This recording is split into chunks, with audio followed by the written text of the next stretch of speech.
ధన్యవాదాలు అధ్యక్ష, ఈ అవకాశం నాకు ఇచ్చినందుకు.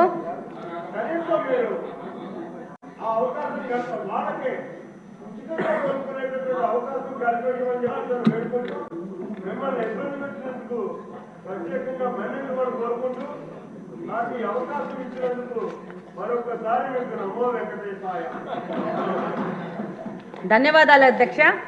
ఈరోజు ఈ బడ్జెట్ సందర్భంగా ఈ అవకాశం ఇచ్చినందుకు. వెనకబడిన ప్రాంతం రాయలసీమ ప్రాంతం, అది కడప నియోజకవర్గం నుంచి వచ్చాను. ఈరోజు కడప అంటే చారిత్రాత్మకంగా వెంకటేశ్వర స్వామి తొలి గడప కడప నుంచి వచ్చాను. విపరీతమైన మినరల్ రిసోర్సెస్ ఉన్న ప్రాంతం నుంచి వచ్చాను. కానీ మా నియోజకవర్గానికి మంచినీళ్ళు లేని పరిస్థితిలో మేము చాలా కొట్టుమిట్టాడుతూ ఉన్నాము. దాదాపు బ్రిటిషర్స్ కాలంలోనే మాకు ఎయిర్పోర్ట్ ఉంది, ఎయిర్ బేస్ ఉంది. అప్పుడే డెవలప్ అయిన కడప నియోజకవర్గానికి ఈ రోజు పరిస్థితి ఏంటంటే, మాధవి గారు ఇది బడ్జెట్ మీద డిస్కషన్ చెప్తాను అట్లా మీ సమస్యకి మళ్ళీ టైం దొరుకుతుంది. మీ నీటి సమస్యకి కొంచెం చెప్పండి. కొంచెం చెప్పండి అధ్యక్ష. ఈరోజు దాదాపు 164 స్క్వేర్ కిలోమీటర్స్ విస్తీర్ణం ఉన్న కడపలో దాదాపు ఈరోజు 5 లక్షల జనాభా ఉంది. 1971లో 23,000 జనాభా ఉన్న ప్రాంతము ఈరోజు 5 లక్షలుగా జనాభా తయారైంది. కానీ ఈరోజు బడ్జెట్లో కేటాయింపులు చాలా విభాగాలకు కేటాయించినారు. అందులో భాగంగా ఈరోజు మా ప్రాంతం నుంచి మాకున్న ప్రధాన సమస్యను ఈరోజు సభ దృష్టికి తీసుకురావాలని చెప్పి ఈరోజు మీకు అవకాశం అడగడం జరిగింది. అందులో భాగంగా ఈరోజు మాకు వాటర్ రిసోర్సెస్ గురించి చూస్తే 2 water resources, Penna river, Buggavanka almost అది ఫంక్షనింగ్లో లేదు. పెన్నా రిసోర్సెస్ వస్తే, పెన్నా రివర్కి వస్తే 2 Gandi water works, Lingampalli water works నుంచి మాకు నీళ్ళు వస్తున్నాయి. దాదాపు కరువు పీడిత ప్రాంతం వల్ల దాదాపు ఏ డివిజన్లో కూడా 3 నుంచి 4 రోజులకు గాను ఒక్కసారి నీళ్ళు ఇవ్వలేని పరిస్థితిలో కడప నియోజకవర్గం నడుస్తూ ఉంది. దాదాపు 20% గృహాలకు ఇంకా మంచినీళ్ళ కనెక్షన్ లేదు. మేము కార్పొరేషను దాదాపు 20 సంవత్సరాలు కార్పొరేషన్గా ఏర్పడి 20 సంవత్సరాల నుంచి 10 సంవత్సరాలు కాంగ్రెస్ పార్టీ, 10 సంవత్సరాలు వైసీపీ పార్టీ, కార్పొరేషను అక్కడున్న శాసనసభ పక్షగా వాళ్లే ఉంటూ గవర్నమెంట్లో లాస్ట్ 5 సంవత్సరాల నుంచి అదే పార్టీ ఉన్నా కూడా పూర్తి నిర్లక్ష్యానికి గురైంది. ఈరోజు ఈ బడ్జెట్ సందర్భంగా ఈ యొక్క సమస్యను మీ ద్వారా ప్రభుత్వ దృష్టికి, మిగతా సభ్యుల దృష్టికి తీసుకుపోవాల్సిన అవసరం ఉంది. కార్పొరేషన్ అని చెప్పుకోవడమే కానీ కార్పొరేషన్లో మంచినీళ్ళు ఇవ్వలేని పరిస్థితిగా కడప నియోజకవర్గము ఈరోజు ఉంది. ఈరోజు దాదాపు 95% రామనాయుడు గారు ఆవిడ సమస్య వినండి సార్ కొంచెం. అవును అన్న, వినండి అన్న. 95% ప్రజలు ఇంకా తాగడానికి మంచినీళ్ళు కొనుక్కునే పరిస్థితిలో ఉన్నారు. ఎంత దుర్భరమైన పరిస్థితి అంటే వాటర్ ప్లాంట్ల నుంచి వచ్చిన రిమైనింగ్ వాటర్ని కూడా పట్టుకొని పోయి గృహ అవసరాలకు వాడుకునే పరిస్థితిలో కడప నియోజకవర్గం ఉంది. కార్పొరేషన్కి సమ్మర్ స్టోరేజ్ ట్యాంక్ లేదు. మనకు ఎన్నో కార్పొరేషన్స్ ఉన్నాయి. అత్యంత హీన స్థితిలో ఉన్న కార్పొరేషన్ ఈ కడప నియోజకవర్గం యొక్క కార్పొరేషను.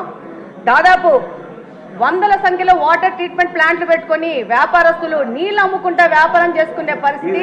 లాస్ట్ వైసీపీ గవర్నమెంట్లో వైసీపీ నాయకులు స్కూళ్ళని కూడా మూయించేసి దాంట్లో కూడా వాటర్ ప్లాంట్లు పెట్టుకొని నీళ్ళు అమ్ముకునే పరిస్థితులు కడప నియోజకవర్గం ఈరోజు నడుస్తూ ఉంది. దాదాపు 5 లక్షల మంది జనాభా అంటే నివేదికల ప్రకారం 135 లీటర్స్ వాటర్ పర్ హెడ్ ఇవ్వాల్సి వస్తే 5 లక్షల మందికి దాదాపు 70 MLD వాటరు ప్రొవైడ్ చేయాల్సిన పరిస్థితిలో ఉండాల్సింది. ఈరోజు 40 MLD వాటరు ఇచ్చే పరిస్థితిలోనే కడప నియోజకవర్గం ఉంది. దాదాపు 1943లో గండి వాటర్ వర్క్స్లో బ్రిటిషర్స్ వాళ్ళు అప్పుడు 10-20 వేల జనాభాకు 12 MLDలో ఒక ఇన్ఫ్లేషన్ వెల్స్ కట్టే అదే ఇన్ఫ్లేషన్ వెల్స్ ఈ రోజుకు 2024వ సంవత్సరంలో కూడా అదే 12 MLD ఇన్ఫ్లేషన్ వెల్ ఇచ్చే వెల్నే వాడుకుంటూ కడపకు నీళ్ళు ఇచ్చుకుంటున్నాము. దాదాపు 5 నుంచి 6 రోజులకి నీళ్లు రాని పరిస్థితి. వచ్చిన నీళ్లు మురికి నీళ్ళు ఎందుకు వస్తున్నాయంటే డ్రైనేజ్ వాటర్ తీసుకెళ్లి మీ అందరికీ తెలుసు కడపలో బుగ్గొంక అని ఉంటుంది.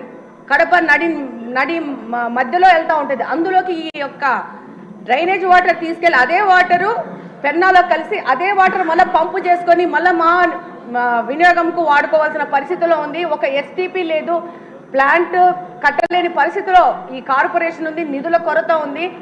డెఫినెట్గా ఈ యొక్క పాత గవర్నమెంటు అంతకుముందు సోమశిల బ్యాక్ వాటర్స్ అనే ఒక పథకాన్ని ప్రకటించినారు కాంగ్రెస్ వాళ్ళ టైంలో. అది క్యాన్సిల్ అయిపోయింది. మళ్ళా తర్వాత మన తెలుగుదేశం ప్రభుత్వం ఉన్నప్పుడు 2018లో లింగంపల్లి మీద ఒక చెక్ డ్యామ్ కట్టాలని అప్పుడున్న ఇన్ఛార్జ్ శ్రీనివాస్ రెడ్డి గారు ప్రపోజల్ చేస్తే దానికి శాంక్షన్ చేశారు ఇరిగేషన్ మినిస్టర్ గారు. అది 19లో వైసీపీ గవర్నమెంట్ రాగానే దాన్ని కూడా క్యాన్సిల్ చేసిన పరిస్థితి ఏర్పడింది. ఆ తర్వాత 19 నుంచి 24వ సంవత్సరం వరకు వైసీపీ పార్టీ నుంచి గెలిచిన ఎమ్మెల్యేలందరూ రకరకాల ప్రాజెక్ట్స్ తీసుకొని వచ్చారు ప్రచారంలోకి. అందులో భాగంగా జిఎన్ఎస్ఎస్ ఎర్ర చెరువు అని చెప్పేసి ఒక ప్రాజెక్ట్ తీసుకొని వచ్చినారు. దాంతో పాటు ఒక్క నిమిషం అని అయిపోయింది, 1 minute అయిపోయింది. ఆ తర్వాత మళ్ళా మైలవరం నుంచి నీళ్ళు అని చెప్పి అదొక ప్రాజెక్ట్ తీసుకొచ్చారు, అది లేదు. మొత్తం పైపులన్నీ తీసుకొచ్చేసి ఆ యొక్క మా కడపలో పెద్ద పెద్ద పైపులు పడి ఉన్నాయి, దాని ద్వారా నిధుల దుర్వినియోగం జరిగింది. ఇప్పుడు కడప నియోజకవర్గం నుంచి నా యొక్క ముఖ్య వినతి ఏంటంటే మాకు మంచినీళ్ళు ఇవ్వండి అంతే. ఏవి అడగట్లేదు, టీవీలు అడగట్లేదు, ఫ్రిడ్జ్లు అడగట్లేదు, మాకు మంచినీళ్ళు కావాలని సభాముఖంగా కోరుకుంటున్నాను. ఇదొక కడప నియోజకవర్గంలోని ప్రజలందరి బాధను ఈ సందర్భంగా ఈ యొక్క సభ దృష్టికి తీసుకొస్తూ దానికి సంబంధిత మంత్రులు, ఇరిగేషన్ మంత్రులు గారికి, అలాగనే మున్సిపల్ మంత్రులు గారికి, ముఖ్యమంత్రి గారికి ఈ విషయం ప్రత్యేకంగా చెప్పాల్సిన అవసరం ఉంది. మా కడప నియోజకవర్గం 2 ముఖ్యమంత్రులను ఇచ్చింది.